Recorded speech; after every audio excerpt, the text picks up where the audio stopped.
જય માતાજી મિત્રો, સ્વાગત છે આપણા આજના નવા બ્લોગમાં। આજે છે ભાઈ બીજ અને રામાપીરની બીજ બંને એકી સાથે, એટલે બહુ પવિત્ર અને સારો એવો દિવસ છે।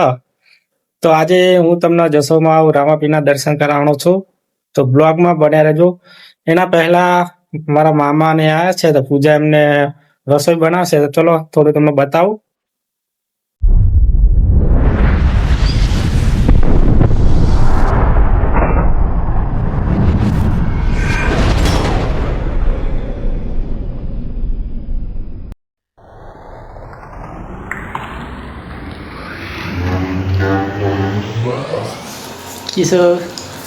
Kisah takjub. Hai. મિલન Hai guys, kita tadi. Khan મજા આવી ગઈ ને? Manja. Kisah game dia juga ya? Kishu ભજીયા ખાવાની મજા આવી ગઈ? મજા આવી ગઈ ને? Manja juga. હા, અને તમારા મિલન ભાઈ મજા આવી ગઈ? મજા આવી ગઈ? અને આ બાજુ બે આવી જઈએ તારા કોઈ પૂછ્યું નહીં હો। એ તો તને તો તું તો ના જ પાડા। આ પૂજા બેન પાપડ પા તારો મેં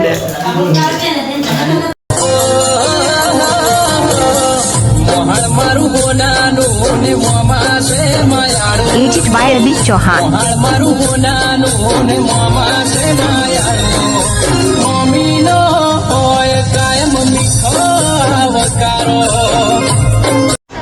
તો મામાએ તો જમી લીધું ને આપણું બાઇક તૈયાર કરી લીધું, અને હવે દિવ્યાસની મમ્મી એટલે કે આપણી વાઈફ મંજુ દિવ્યાસને લઈને આવી ગઈ, બાઇક ચાલુ કરી દીધું, અને દિવ્યાસ ને મંજુ બેસી ગયા છે બાઇકમાં, અને રામાપીરનું નામ લઈને નીકળી ગયા આપણે।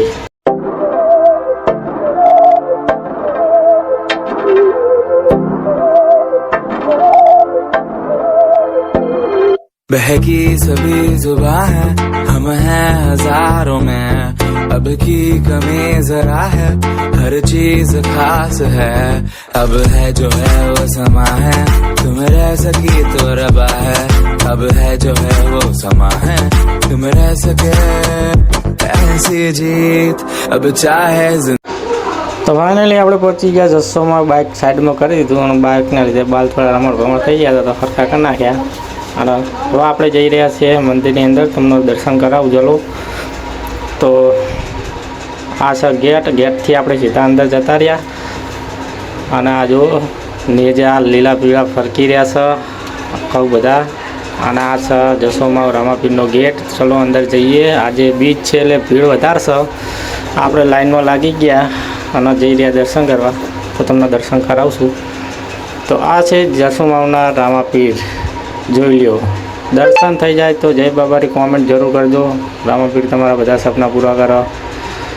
અને આ છે રામાપીરના બાપુ, તો આપણા દિવ્યાંશને ત્યાં બેસાડી દીધો, અને પછી બાપુએ દિવ્યાંશને ચાલનો કરી અને માથા પર હાથ મૂકીને આશીર્વાદ આપી દીધા, અને બાજુમાં દાન સ્વીકારવામાં આવતું હતું, જે બી દાન આવે એ અહીંયા બાજુમાં સાઉન્ડવાળા ભાઈ એનાઉન્સ કરી દેતા હતા, અને બધું જ દાન અહીંયા આવતા બધા ભક્તો અને શ્રદ્ધાળુઓ હોય એમના જમવાના ચા પાણીના ખર્ચામાં વાપરતા હતા।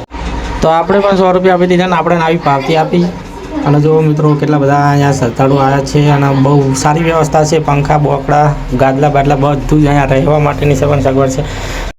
અને મિત્રો આ એ જ તળાવ છે જે વર્ષોથી ખાલી રહેતું, કોઈ ભરાતું નહોતું, પણ રામાપીરના ચમત્કારથી ભરાઈ ગયું હતું, એટલે જ હજારોની સંખ્યામાં દર બીજે 11 અહીંયા ભક્તો આવે છે। ભોજનની પણ અહીંયા વ્યવસ્થા હોય છે, અહીંયા તમે વિડીયોમાં જોઈ શકો છો, પ્રસાદીનો લાભ રહી રહ્યા છે। વધારે સંખ્યા હોવાથી જાતે સાડી ધોવાનું કહી દેવામાં આવે છે સ્વયંસેવકો દ્વારા, અને અહીંયા તમે જુઓ પાણીની વ્યવસ્થા છે, અહીંયા એટલા લીમડા અને મસ્ત એટલું શાંતિદાયક સ્થળ છે। તો આરીસ બાજુ આવો તો જસોમાં રામાપીરના દર્શન કરવાનું ભૂલતા નહીં। અમે તો આવી ગયા, દર્શન કરીને હવે બહાર નીકળીએ છીએ ગેટથી, જુઓ હવે જઈએ ઘર બાજુ, તો જય બાબારી કોમેન્ટ કરી દેજો।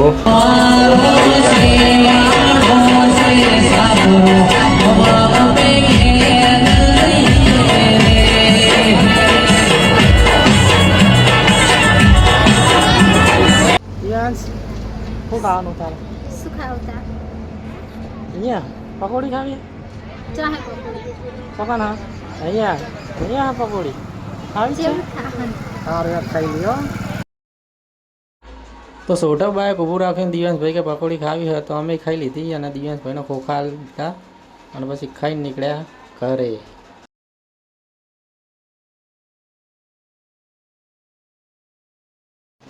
અને આવી ગયા સીધા ઘરે તો મળીએ છીએ નેક્સ્ટ બ્લોગમાં તો ચેનલ ઉપર નવા હોય તો સબસ્ક્રાઈબ કરી દેજો લાઈક કોમેન્ટ શેર બધું જ જે બાકી રહી ગયું કરી દેજો બરાબર જય માતાજી